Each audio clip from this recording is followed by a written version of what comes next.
Hey guys, we're finishing up a rather disappointing week this week. And what I mean by that is in the house, we didn't really do anything. And then Tuesday night, we had to listen to Joe Biden talk about his record and how great everything's going. I don't get it. I don't know. I mean, because his words doesn't match up with his actions. And so in that term in Oklahoma, we call it talk is cheap.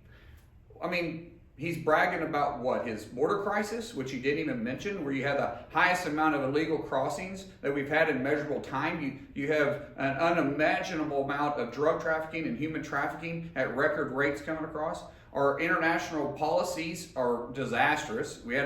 He blew right over Afghanistan. Forget about talking about Afghanistan and the disastrous pullout that your administration was overseeing. Ukraine. He talked about Ukraine, but then he said nothing. I mean, he said about the sanctions that we're putting, and we're putting pressure on Putin at the same time. We're importing over 600,000 barrels per day of petroleum and crude oil at a cost of over $70 million per day. Now think about that. He's talking about sanctioning him, but at the same time, we're funding the war that's going on in Ukraine because we have eliminated permitting for us to be able to go after the resources that we have underneath our feet.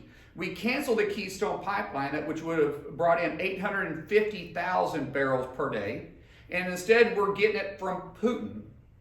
And we're doing it at a cost of the American taxpayers by $70 million per day. He doesn't mention that. He goes right over. And then his answer for inflation.